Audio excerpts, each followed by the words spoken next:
Count them up. The Penn State Nittany Lions have an over-under win total of 9.5 at FanDuel Sportsbook, where you can make every moment more. The over, minus 172, while the under is plus 140. Bud, they've got to go into a hornet's nest to start the season. But if they can get out, you've got a draw that does not include an Oregon. It does not include a Michigan. It does not include, and they can't play themselves. Does not include an Iowa either. So for Penn State at 9.5, how do you think this one's going to go for James Franklin's group? I'm going to go over here. I think the top 10 or the top teams in this league are considerably better than all of the other teams in this league.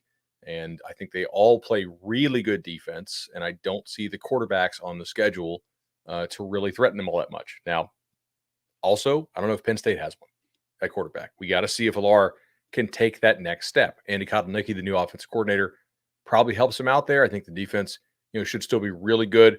One aspect, and I did the Lions 247 podcast just yesterday, and I'm kind of excited about this.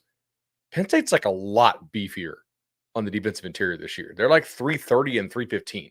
Mm-hmm. So it's not that kind of quick, just penetrating style that Manny Diaz ran, which was really effective for them. I'm not criticizing that, but I'm just saying stylistically, it will look different this year. I have Penn State as double digits in 8 games.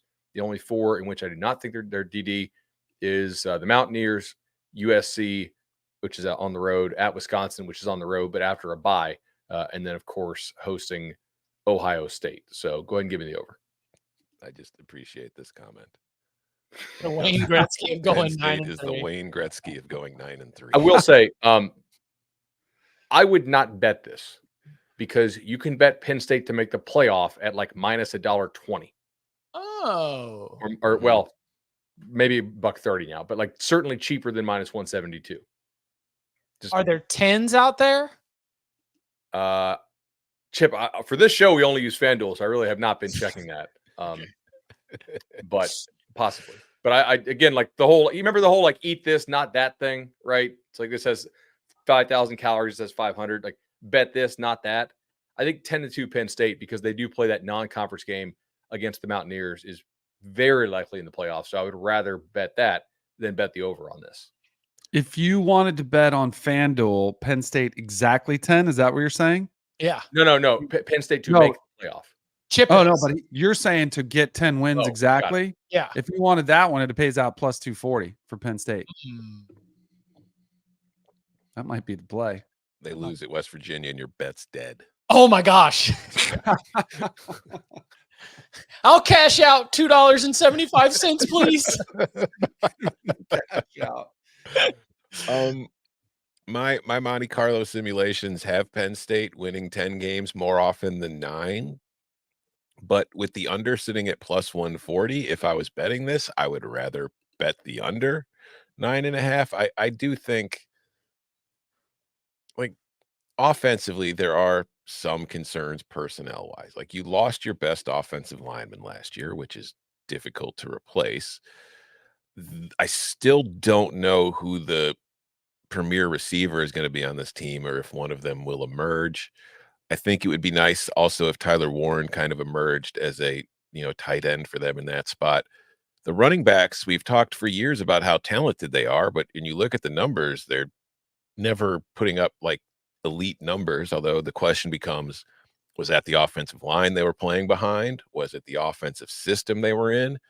And that's what kind of gives me optimism, is that with Andy Kotelnicki coming in, I have more optimism in this offense, even with the question marks I have with the personnel, because if he was able to do what he was able to do with the personnel he had at Kansas and the personnel he had at Buffalo, and granted, when he was at Buffalo, he wasn't facing Big Ten defenses, but the point remains, he gets guys open. He figures out ways to open up running lanes. And I think that could be huge for Singleton and Allen in this offense. I think it could be huge for Aller in that he's going to have easy throws to make, even if he doesn't have elite receivers that are getting tons of separation. I think they'll be able to get them open on their own. And defensively, I mean, they're Penn State. They will be fine. Like, there are all, like, Harold Perkins gets compared to Micah Parsons a lot. If you want to find the Micah Parsons comp, just look at the school Micah Parsons went to. Abdul Carter is the Micah Parsons comp. I think that he has a chance to be the best pass rusher in the country this season.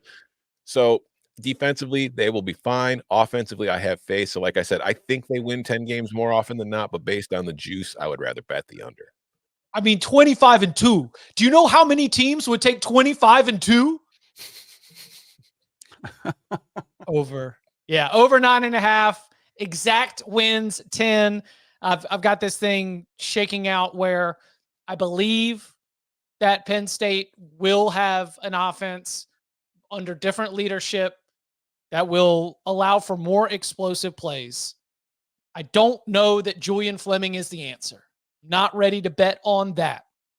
But the wide receiver groups at Kansas did not overwhelm you with the on-paper talent, and yet they were still able to develop those explosive plays. They had the 1-2 running back punch of Devin Neal and Henshaw. This time, I think you're upgrading in talent at both with Singleton and Allen. So I can see how this offense does get more explosive, but all in all, I think the defense is awesome, and I think the schedule sets up with only 3 toss-ups. So, yeah, I'm going to go over 9.5 with a little side chips on exact win total 10.